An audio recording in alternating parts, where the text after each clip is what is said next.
Welcome to the Experience Strategy Podcast, where we talk to customers and experts about how to create products and services that feel like time well spent. And now, here are your hosts, experienced strategists, Dave Norton and Aranza Savas. Hello, and welcome to the Experience Strategy Podcast. I'm Aranza Savas. And I'm Dave Norton. In this episode of the Experience Strategy Podcast, we're going to go deep into the lived experience of play mode with our friend Michelle Lee. Michelle is the managing director of IDEO's Play Lab and leads an integrated research, design, and development team that bring engaging, interactive, and playful experiences to market. Her Design for Play team builds upon 30 plus years of toy invention, so fun, leveraging the principles of play to connect with people at a deeper emotional level, to captivate, delight, and empower them. And so beyond specializing in toys and kids, Michelle's really passionate about using play to address difficult challenges and to create meaningful change across industries, including responsible digital design and representation in STEM and on and on.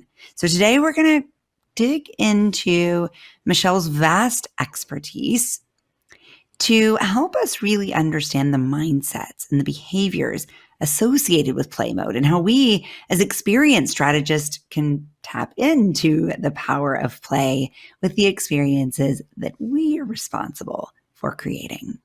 Michelle, thank you so much for joining us. Thank you for having me. Really excited to be here to speak with both of you and to talk about one of my favorite topics, which is play. The world needs more play. So any chance to talk about it, I'm here. Yay. Okay, well, let's start there. Why does the world need more play, Michelle? Well, if the last couple of years haven't helped make that really painfully clear, I think we realize that there's so much more to life than just, getting by or just doing our jobs or just, everything that we need for survival, that really people are craving joy. They're craving other people. They're craving experiences that give them opportunities to grow and to learn and to get out there and just really experience the world in new and exciting ways and to even imagine a different future. I think there are a lot of times in the last couple of years that we were looking forward to a day that might be a little bit different, and play lets us imagine that and feel empowered to actually work towards it. Yeah, well said. What drew you to focus on play in your career? Yes. Well, the one thing about play is we're all born with a spirit of play. So as young kids, you can almost say that I've been in the career of play since birth. And I think all of us have had that at some point. And then, as a child, it was always about trying to be really high achieving. And so it was always about, all right, well, what grades do I need to get? What high school do I need to go to? What college? How to do all that? Get a good job. And then at some point I was like, why am I doing this? Is it because someone told me I need to do this? And am I still finding joy in it? And I think I had a few internships in college in aerospace, and some people find aerospace very fun and that's their play spot. For me, it was not necessarily where I found my most playful mindset. And I want to do something different. So I swung all the way in the other direction, entered the toy industry, worked for a few different toy companies where I was very immersed in play. And my main goal was to bring joy to young children. And that's where I found myself to be the most happy, is bringing joy to other people and being in that playful zone myself. And over time, I found ways to bring play to areas beyond toys and kids. And that's exciting. And I think that's really opened my eyes to the need for play, no matter what age we are, what industry we're in. And that if anything, play is a really powerful way to tackle some of the toughest topics that are out there. I love that description of play and its purpose. I know there's a lot of great science and a lot of great evidence for the power and the purpose of play. What are some of the foundational insights around the why for play? Yeah, there's certain elements that I see to play that I think are really critical. One is just feeling a sense of psychological safety. And I want to differentiate psychological safety from bubble wrapping your room. I don't think it's about removing all danger. If anything, a little bit of danger makes play more fun. But there has to be some element that you can take risks and you can do things that are a little bit different from the norm, and that you won't be in any kind of catastrophic danger. I think there's also a sense of agency, the idea that you can really take it on, that you have a role to play, that you can affect the situation that's in front of you and you can make it better. And then, of course, I think there's an element of joy, and there's this element of real emotion when it comes to play that goes beyond just what you're functionally doing, but hits you at a deeper level, and is one that can bring people together, that can give you that ability to think about what might be different and better in your surroundings, and give you that opportunity to actually feel like you have the optimism and the capability to do it. I love that. So talk to me a little bit about the mindset of play. When we talk about modes, we always talk about them as a mindset and a set of behaviors. So when people crave play or want to engage in play, what's going on in their minds? Yeah.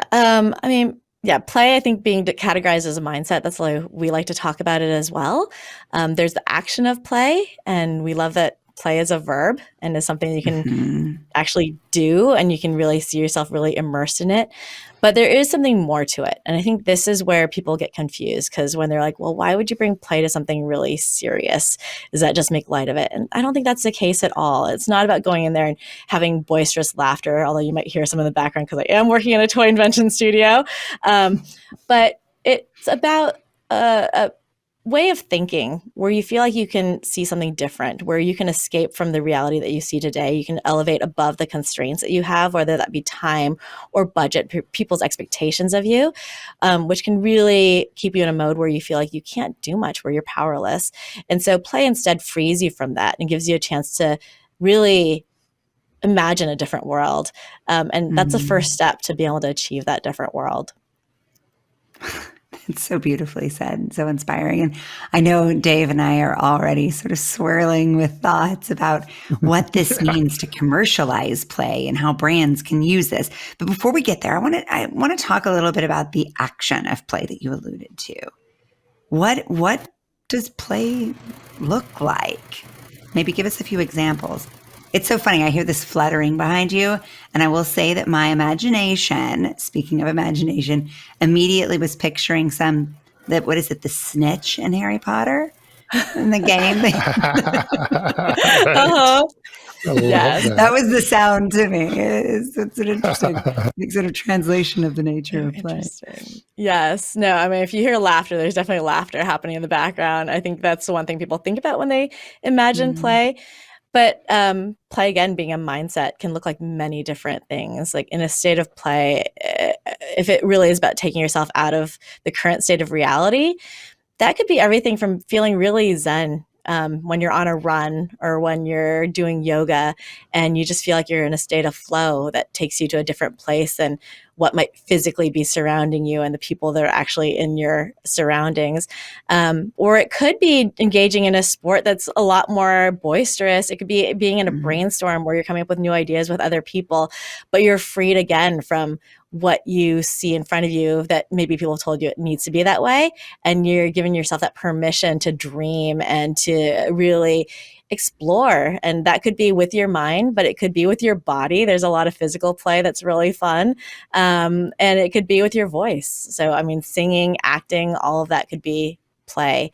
But again, it happens at work, which is what you're hearing right now, is people who are just getting really excited about coming up with new ideas and seeing them come to life by making them with their hands. How joyful. And no doubt explains why you are so engaged and have stayed with this category for so long. There's probably a totally separate conversation to be had about the employee retention associated with play. But what are some examples of the ways you've seen brands bring play to life well in experiences for customers? Yeah. I mean, I think it's really interesting. So similar to how people grow up, and when we start as kids, we just play really freely and we get really excited to jump in, and we don't really worry about what other people think of us. And we're just really caught up in that play that we are feeling. And then when we get older, we slip into a point where we kind of feel like maybe we can't play as much. That's the opposite of work. We hear that a lot. And people are less free to play.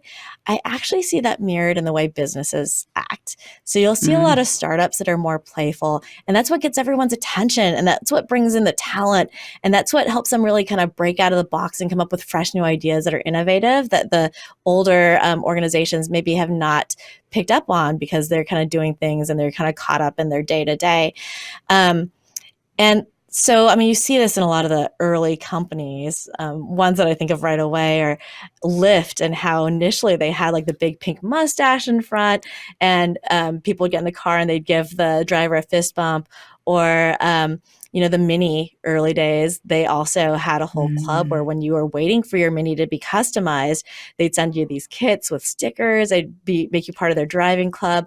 And that was really fun. And it gave people a sense of identity and belonging, got them really excited to be part of that community. As those companies grow up, I don't know, I think sometimes play gets cost cut. There's a real case to be made for the ROI of play. And they might not realize that that's actually their competitive edge and why people like tend towards them. And so I'm definitely on this mission of figuring out like, how do we help companies not age out of play? How do we help companies understand that they can still have that permission to play? Just like adults, no matter how old we are, we still love to play. And so it shouldn't just be constrained to children or the newest startup. So exciting. So Dave, as you start to think about this as an experienced strategist, what are some big questions that are coming to mind for you about this mode? Absolutely. I mean, Michelle, one of the things that you talked about early on is we realized post-pandemic or during the pandemic how important play was.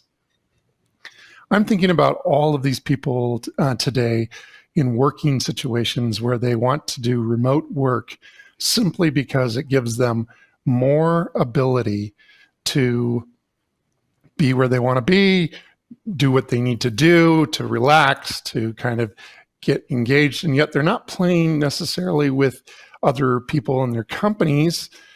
They're just giving themselves permission to, when they get off their Zoom call, to go and play a little and then come back and work from there. What are your thoughts about how play mode should be incorporated into employee engagement?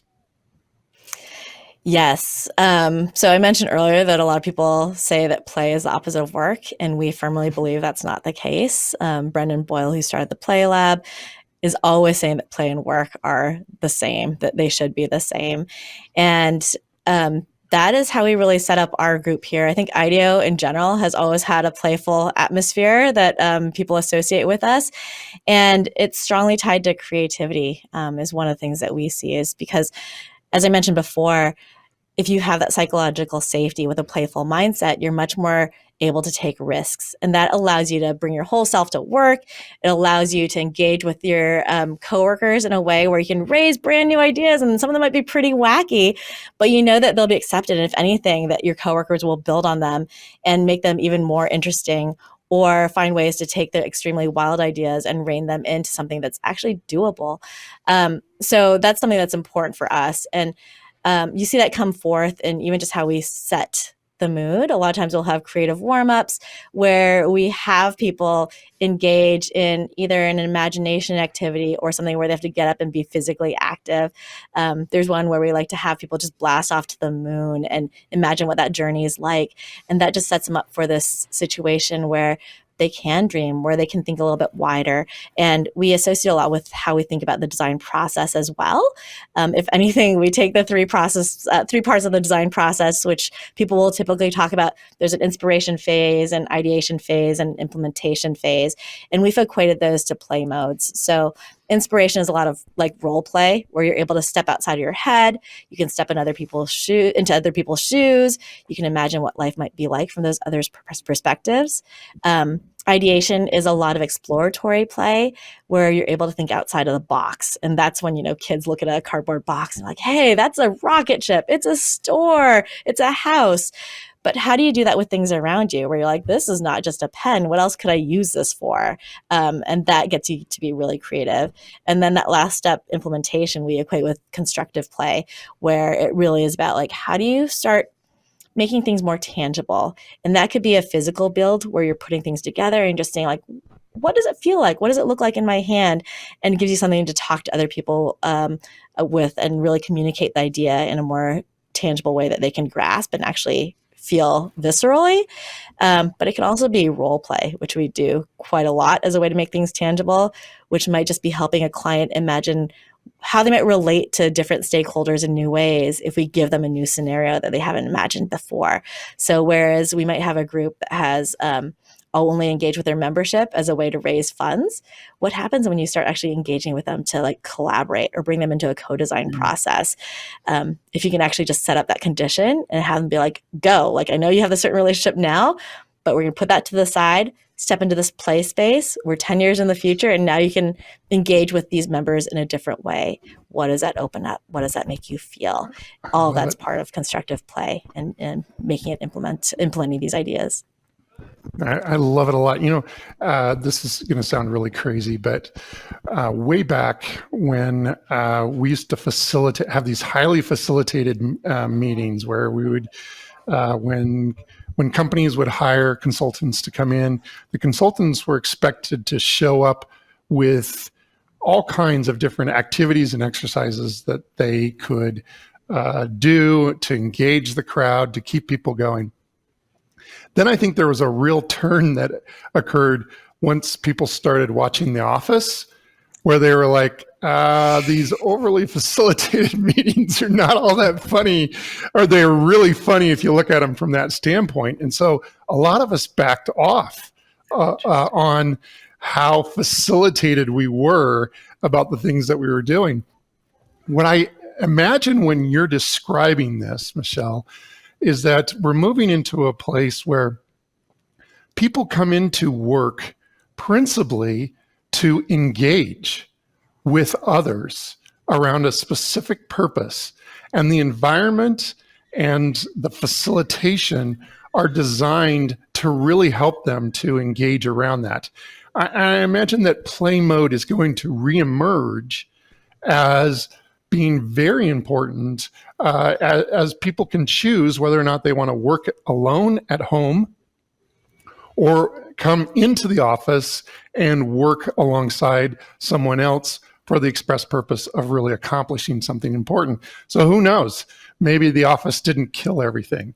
Maybe there's an opportunity for a new environment, right? That is just as exciting as what we might get if we all worked at IDEO, which would be so much fun, wouldn't it? If we could all work with you guys all the time. Yeah, no, an environment built for play. Yeah. Yeah.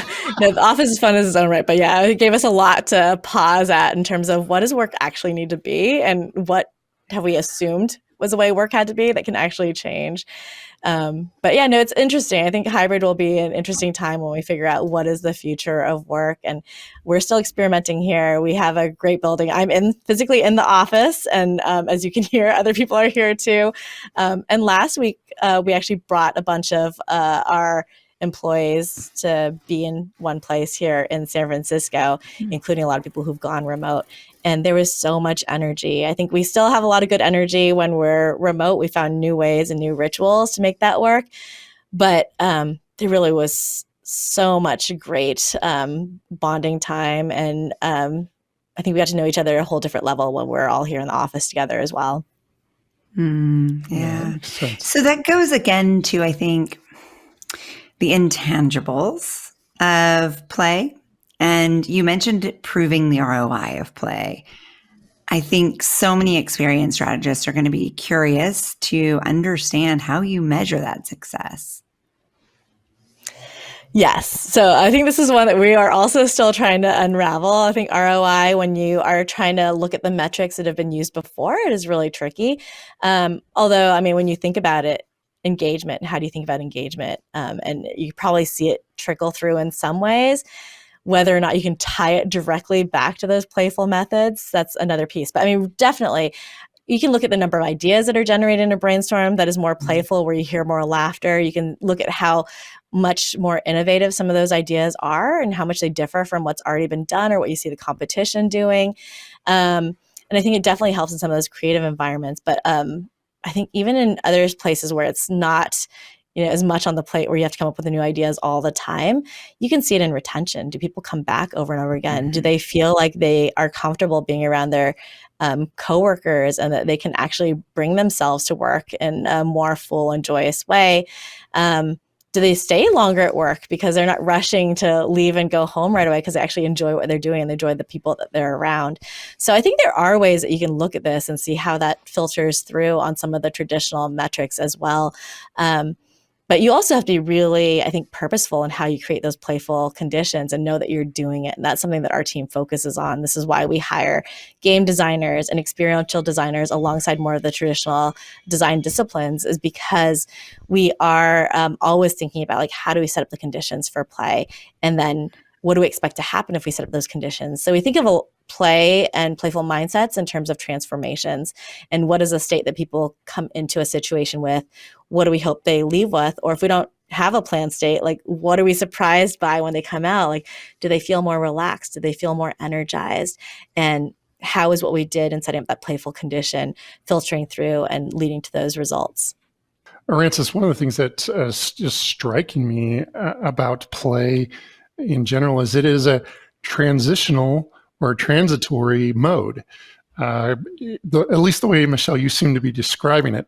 You set up these situations to get people to a place where they can be more productive, or they can relax, or so you could transition to a high performance type of state or more of a peaceful type of a state by using play as the mechanism to get you to that place, which I'd never really thought of before until you were describing how you use it. Yeah, and I think that's important because I feel like there's also this idea of just forced play and how that never works. And so when you get people in a room and you're like, we're gonna all like bond and we're gonna dance around and be really excited. And if you think about it, if you watch a child, I mean, there's so many different ways that they play, and it really is about getting lost in this state of flow. And so play is the child who is running around on the playground, skipping rope and making a lot of noise, but it's also that kid who's stacking blocks and really focused and trying to make that tower taller and taller. And it's all because in both those states, they're able to free themselves from what is the thing that maybe they have to do, and they're doing what they want to do. And they're really engrossed with curiosity and really trying to stretch their imaginations, push boundaries, and getting excited when they actually get to something that's new and different. So in terms of the modes work that you're doing, Dave, what should we walk away from this conversation asking ourselves as experienced strategists? I think experienced strategists are way too serious oftentimes about what it is that their customers are going to need to do in order to stay engaged, and how do we keep them engaged over a longer period of time. We have become a discipline that is really focused on net promoter scores and measurement and journeys that try to solve for pain points. That sounds really fun, doesn't it? Our job is to solve for pain points. And I think sign me up. What we need to do, right, just right away, right? I think we need to take a very different attitude and approach toward our customers and try to understand what would be fun for them. Why would they want to engage with us? What are some of the things that we can do to engage with them? I'm thinking about retail environments. There's plenty of opportunity for play. I'm even thinking about banking situations where maybe just a little bit of play gets you away from that corporate speak of welcome to Wachovia or whatever it is that you're supposed to say that presents you as professional. I think that there's a lot of opportunity, and I really like this idea that, because I can hear some company leaders saying, well, our job is not to entertain them, but I like this idea that we can move from we can use play as a transitory type of mode that we get them into, so that then they're more able to engage with us around the things that we really need their help on, or we really need them to participate in. People want to create. They want to create in all kinds of different ways. How are you going to help customers to create or do it yourself if you're not allowing them to play a little bit? So I just loved hearing what you're doing, Michelle, because I think it's frankly, even though it's very traditional, it's very cutting edge. It's exactly the type of thing that we should be doing right now. Yeah. And I think, Dave, some of the things you mentioned, like just even how you're greeted at the bank, a lot of it's just being really human-centered, which IDEO is known for. But it's important to remember that play is a key part of what makes us human.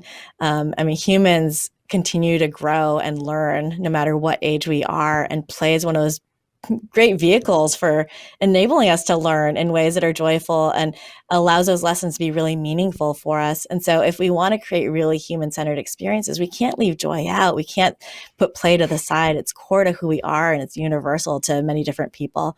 But I also hear there are certain goals and metrics that you need to hit. And I think one thing to note is that we also talk about how in design, we talk a lot about how, we diverge in our thinking and then we converge in our thinking. And in some ways, we also refer to that as our child brain and our adult brain, that as kids, we're so good at diverging. And that's why kids can take 5-10 minutes to put their shoes on, because suddenly they're flying their shoe around as a spaceship and they're tying their shoelaces around their fingers.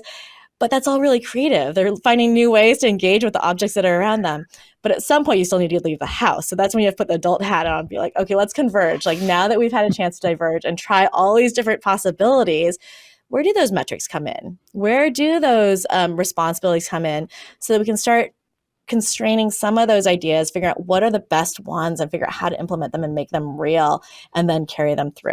So I think there is a balance. And I think that's where also we talk about playful mindsets as being temporary, is that you engage when you need to, and there's ways to purposely get yourself into a more playful mindset.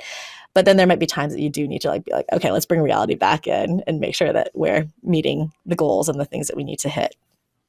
Yeah, and all that is true for development, but it's also true for the customer experience. I think customers sense that authenticity that comes from an experience that was developed from a mindset of play, and that creates a greater sense of trust, which ultimately, as you said, leads to greater loyalty. And so I think if we can challenge ourselves to let go of all of the editing and some of the rules, we really do open ourselves to create some exciting new possibilities. Mm-hmm. We have loved talking to you, Michelle. As you can see, we're both sort of just bursting at the seams with excitement about the possibilities here. We expect a lot of the folks listening are going to want to know more too. So where should they learn more about the Play Lab? Yes, we have a page up on IDEO.com around play. I can send you the link if there's a place to include that. We'll put that in the notes for sure. Yeah, and that can touch on a little bit about our point of view around play and some of the work that we've done, which straddles many different industries, some that you probably wouldn't expect to see play show up, but have been really hopefully really have benefited from that playful mindset and the idea of how do we think about everything from healthcare to worker experience to behavior change through a lens of play. And how does that, as you said, Dave, really bring that human element and flesh out the experience more versus just focusing in on product details, which sometimes get you to really dry space. So I think play really does enhance so many different experiences in really great ways. Here's to being more unpredictable, having more fun, finding more possibilities. Thank you so much for spending this time with us, Michelle. Thank you for sharing your vast wisdom and experience on the topic. Dave, thank you, as always, for being my co-host, and especially thank you to all of you for listening. We look forward to bringing you lots more exciting episodes in the weeks and months ahead. Reach out to us. Let us know what you want to hear more and less of. We'd love to play with you.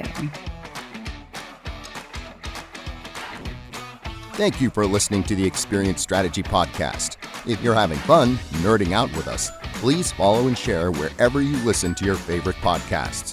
Find more episodes and continue the conversation with us at experiencestrategypodcast.com.